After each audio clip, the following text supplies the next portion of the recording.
Shalom, selamat pagi Bapak Ibu Saudara terkasih di dalam Tuhan Yesus Kristus.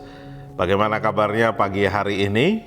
Sebelum saya menyapa pagi ini, hari ini bertepatan dengan Hari Sumpah Pemuda, mengingatkan kepada kita semua untuk tetap bersatu teguh di dalam bangsa Indonesia. Bahkan berbagai-bagai suku yang berbeda-beda bukan membuat kita terpisah-pisah, terpecah-pecah, tetapi kita boleh semakin menjadi bangsa yang besar, bangsa yang bersatu. Kembali lagi saya menyapa pagi ini melalui kebenaran firman Tuhan dengan tema membunuh karakter.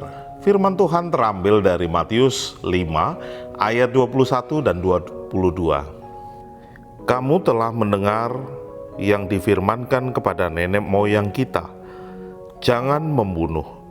Siapa yang membunuh harus dihukum. Tetapi aku berkata kepadamu, setiap orang yang marah terhadap saudaranya harus dihukum. Siapa yang berkata kepada saudaranya kafir harus dihadapkan ke mahkamah agama, dan siapa yang berkata jahil harus diserahkan ke dalam neraka yang menyala-nyala. Bapak Ibu Saudara terkasih dalam Tuhan, ketika Yesus mengungkapkan beberapa kata di dalam ayat 21 dan 22, beberapa orang yang ada di sekitar Tuhan Yesus pada saat itu ketika mendengar firman Tuhan ini, dia berkata, wah puji syukur, saya tidak pernah membunuh. Jadi firman itu bukan untuk saya. Tetapi sebenarnya kebenaran firman Tuhan ini tidak hanya sekedar secara harafiah membunuh secara fisik, tetapi kalau kita perhatikan kata-katanya khususnya di ayat 22, mari kita perhatikan. Di sana dikatakan, siapa yang berkata kepada saudaranya kafir harus dihadapkan ke mahkamah agama, dan siapa yang berkata jahil harus diserahkan ke dalam neraka yang menyala-nyala. Kalau kita perhatikan di dalam kata-kata yang ada, di sana tertulis aram raka, yang menunjukkan arti idiot dan bodoh. Mungkin dalam bahasa Indonesia hanya tertulis kafir dan jahil, tetapi dalam bahasa aslinya lebih mengarah kepada ketika seseorang marah dan kemudian sampai ngata-ngatain orang lain itu idiot, bodoh, dan lain sebagainya, itu sebenarnya orang itu harus dihukum. Dalam arti dia sudah membunuh. Wah, kok bisa sudah membunuh? Kalau kita memperhatikan kata membunuh karakter, baru kita teringat, oh iya, kata-kata yang dapat menjatuhkan mental atau merusak reputasi seseorang itu bisa disebut membunuh karakter. Ternyata Yesus sudah memikirkan hal itu, mengingatkan kepada murid-muridnya pada saat itu dan kepada kita juga, bahwa ketika dalam kehidupan ini mungkin kita bisa terpancing marah dan emosi, tetapi perhatikan baik-baik bahwa jangan sampai mulut kita berkata-kata hal yang tidak benar di hadapan Tuhan.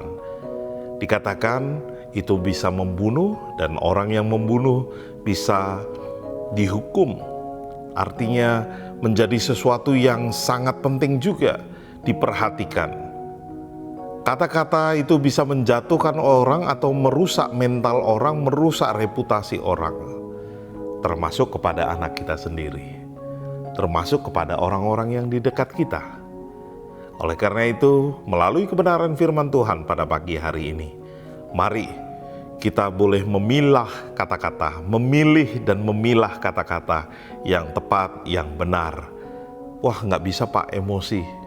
Mari kita belajar dan berusaha untuk kita menjadi anak-anak Tuhan yang tidak hanya sekedar marah, tidak sekedar mengucapkan kata-kata yang terlebih lagi bisa menjatuhkan mental orang. Tetapi kita boleh bersama-sama membangun menjadi manusia yang unggul.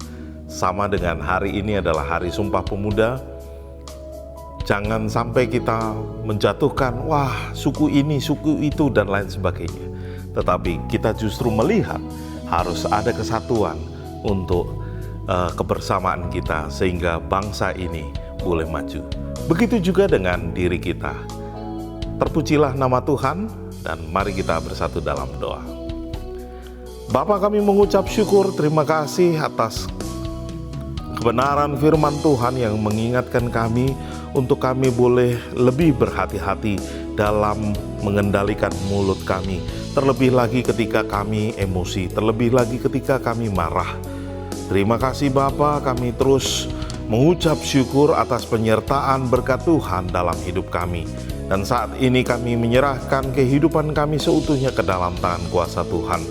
Biarlah kehendak Tuhan yang terjadi dan nama Tuhan ditinggikan melalui kehidupan kami. Terima kasih Bapa, terpujilah namamu dan jadilah kehendak-Mu. Kami menyerahkan hidup kami seutuhnya ke dalam tangan kuasa Tuhan. Di dalam nama Yesus Kristus kami berdoa, haleluya, amin. Selamat pagi, selamat beraktivitas, tetap semangat. Tuhan Yesus memberkati kita semua. Shalom. Ku percaya Kau Tuhan yang tak pernah gagal, menjadikanku lebih dari pemenang. Ku percaya Kau Tuhan yang tak pernah lalai, menepati janji-janji-Mu.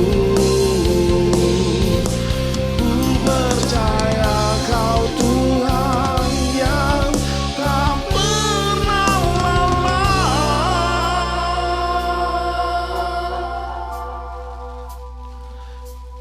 menepati janji-janji-Mu.